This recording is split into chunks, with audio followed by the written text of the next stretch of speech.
बिहार और मध्य प्रदेश के उपचुनावों का हुआ ऐलान।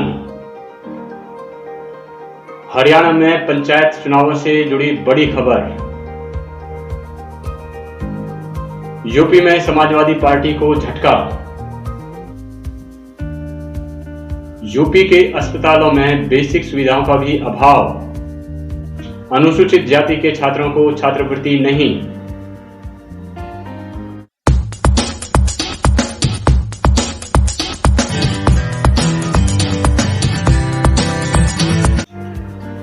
साथियों नमस्कार, मैं रतनपाल भारती और आप देख रहे हैं सलाम अम्बेडकर। साथियों, यदि आप इस चैनल पर नए हैं तो आपसे गुजारिश है कि इस चैनल को सब्सक्राइब करें और वीडियो को ज्यादा से ज्यादा शेयर करें ताकि सभी लोगों तक ये जानकारियां पहुंच सकें। साथियों, अब खबरें विस्तार से। केंद्रीय चुनाव आयोग ने बिहार और मध्य प्रदेश में होने वाले उपचुनावों के लिए ऐलान कर दिया है। बिहार के अंदर 2 विधानसभा सीटों के लिए उपचुनाव होना है। इसके साथ साथ मध्य प्रदेश में 3 विधानसभा सीटों और 1 लोकसभा सीट के लिए चुनाव होना है। बिहार में जिन सीटों के लिए चुनाव होना है वो हैं तारापुर और कुशेश्वर स्थान। इसके साथ साथ मध्य प्रदेश में जिस लोकसभा सीट के लिए चुनाव होना है वो है खंडवा की सीट। और इसके साथ साथ मध्य प्रदेश में जिन विधानसभा सीटों के लिए चुनाव होना है वो है पृथ्वीपुर, जोबट और रैगांव। चुनाव आयोग ने ऐलान किया है कि इन सभी विधानसभा सीटों और लोकसभा सीट के लिए आने वाले 30 अक्टूबर को चुनाव होना है। इसके लिए नामांकन प्रक्रिया 8 सितंबर से चालू हो जाएगी और इन सभी सीटों पर होने वाले चुनाव की मतगणना 2 नवंबर को की जाएगी। साथियों, अब चलते हैं हरियाणा की तरफ। हरियाणा में पंचायत चुनावों का बेसब्री से इंतजार लोग कर रहे हैं। चुनाव आयोग ने हरियाणा में पंचायत चुनावों के लिए तारीख का ऐलान तो नहीं किया है, लेकिन उससे मिलती जुलती एक बहुत बड़ी खबर सामने आई है। चुनाव आयोग ने ऐलान किया है कि इस चुनाव में महिलाओं को 50% हिस्सेदारी दी जाएगी। इसके साथ साथ उन्होंने ये भी कहा है पंचायत चुनाव से जुड़ा हुआ किसी भी क्षेत्र के लिए कोई ड्रॉ अब नए तरीके से नहीं निकाला जाएगा। जो ड्रॉ जून के महीने में निकाले गए हैं वही इस प्रक्रिया में लागू किए जाएंगे। पंचायत समितियों के लिए अब तक बैलेट पेपर से चुनाव होता रहा है, लेकिन अब बैलेट पेपर की बजाय पंचायत समितियों के सदस्यों का चुनाव ईवीएम के जरिए कराया जाएगा।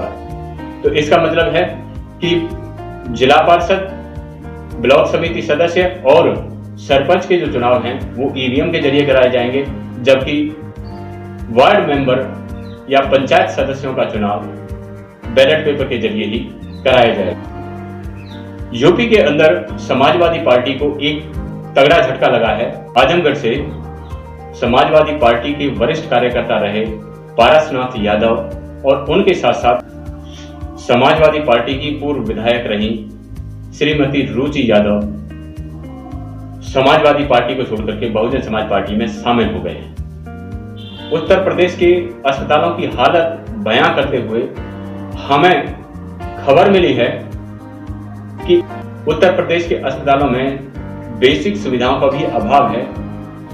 आजमगढ़ के अस्पताल की एक खबर हमारे पास आई है जिसमें एक छोटी सी मासूम बच्ची बोतल स्टैंड बन करके खड़ी है और ग्लूकोज उसके नाना जी को तब लगाया जा रहा है जब उस बच्ची ने उस बोतल को थाम रखा है।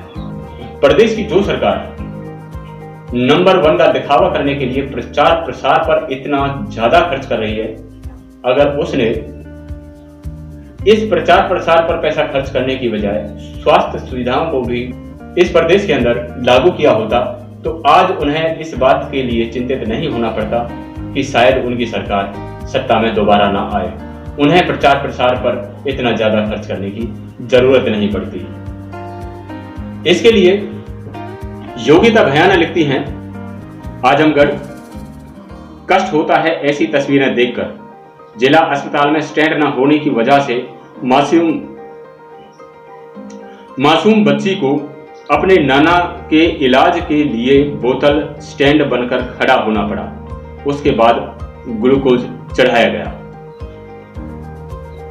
तो योगिता भयाना का ये ट्वीट उत्तर प्रदेश की सरकार के द्वारा किए जा रहे उस ढोल की पोल खोलते हैं जिसमें वो नंबर 1 का ताज पहनने की कोशिश कर रहे हैं। अगली खबर मध्य प्रदेश से है। मध्य प्रदेश के अंदर सरकार ने एमबीबीएस कर रहे अनुसूचित जाति के छात्रों को तगड़ा झटका दिया है। अनुसूचित जाति के छात्रों को मिलने वाली एमबीबीएस के दौरान छात्रवृत्ति को सरकार ने समाप्त कर दिया है। सरकार के इस कदम से अनुसूचित जाति के छात्रों पर कम से कम नहीं तो 2 लाख रुपए का अतिरिक्त बोझ आ पड़ा है, जिसका वहन करना उनके लिए बहुत बड़ी मुश्किल साबित हो सकता है। इसके लिए एमबीबीएस कर रहे छात्रों ने मध्य प्रदेश में मुख्यमंत्री श्री शिवराज सिंह चौहान के घर के सामने प्रदर्शन किया और सरकार मुर्दाबाद के नारे भी लगाए। देवास जिले की सतवास तहसील से एक बहुत ही दर्द भरी घटना हमारे सामने आई है। आसमानी बिजली गिरने से एक ही परिवार के 4 सदस्यों को मौत का शिकार होना पड़ा है। बताया जा रहा है कि ये चारों सदस्य एक ही खेत में एक ही साथ काम कर रहे थे जब आसमानी बिजली इनके ऊपर गिर पड़ी, जिसके कारण इनकी मौत हो गई। अभी की वीडियो में इतना ही। आपसे गुजारिश है कि यदि आपने अभी तक इस चैनल को सब्सक्राइब नहीं किया है तो इस चैनल को सब्सक्राइब करें, वीडियो को लाइक करते हुए शेयर जरूर करें और अगली वीडियो तक हमें दीजिए इजाजत। तब तक के लिए नमस्कार।